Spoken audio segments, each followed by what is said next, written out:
Épisode 12, l'antidote.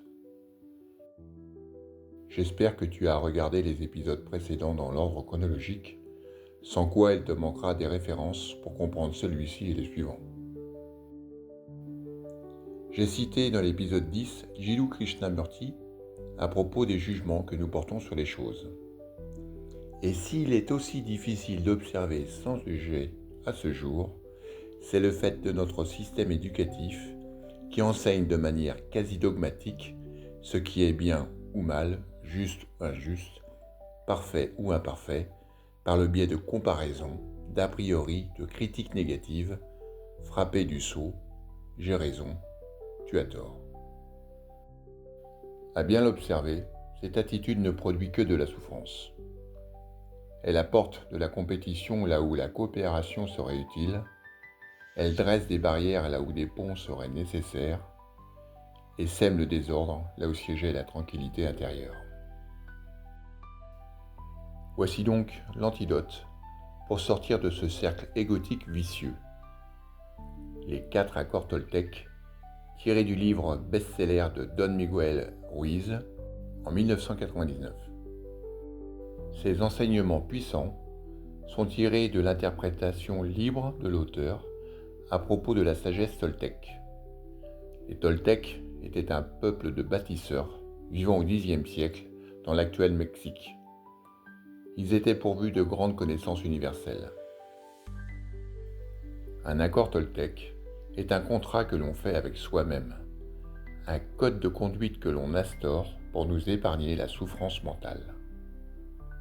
Les 4 accords forment donc une mise à jour de programmes comportementaux destinés à produire plus de paix que de discorde.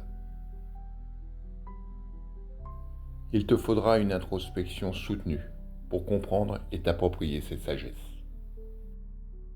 Premier accord. Que ta parole soit impeccable. Cela t'invite à ne pas critiquer, ne pas juger, ni condamner, car ce faisant, tu cultives la différence, la rancœur, la haine. Celui qui se livre à ce jeu se critique et se condamne lui-même. C'est ce qu'en comprend notre inconscient via l'effet miroir de notre mode d'apprentissage. Nous nous jetons ainsi la première pierre.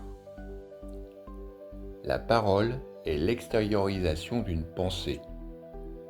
Le problème de fond n'est donc pas la parole, mais la pensée négative qui nous habite. Il nous arrive parfois de nous croire supérieurs à l'autre, et le penser nous rabaisse. Penser du mal de l'autre, c'est s'abreuver de vitriol et perpétuer le cercle vicieux. Ta parole a un pouvoir créateur. Il est de ta responsabilité de savoir en user pour tirer le meilleur de ton existence. Deuxième accord. N'en fais pas une affaire personnelle.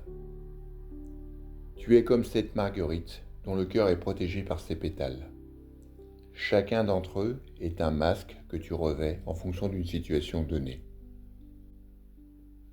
La personne qui te flatte ou te blâme n'exprime pas la vérité, mais sa propre opinion, son propre point de vue sur toi, rien d'autre. Pour te libérer de l'emprise, tu dois apprendre à faire preuve de détachement. Et si ces propos t'apprennent quelque chose sur toi, qu'ils le fassent sans te faire culpabiliser. Troisième accord. Ne fais pas de suppositions. Les interprétations, les suppositions, les généralisations sont des obstacles à ta connaissance. Ils agissent comme de la rumination mentale qui spécule sur les intentions des autres, te privant de ta paix intérieure. Prenons un exemple. Un ami, ton patron, ton conseiller bancaire ne répond pas à une de tes sollicitations. Et soudain, ton mental commence à faire son cinéma. Il spécule sur les raisons du silence. Il ne peut s'empêcher de penser au pire. Quatrième accord. Fais toujours de ton mieux. Le manque de confiance en toi t'empêche de faire les choses. Admets ton inexpérience, ta méconnaissance, tes imperfections.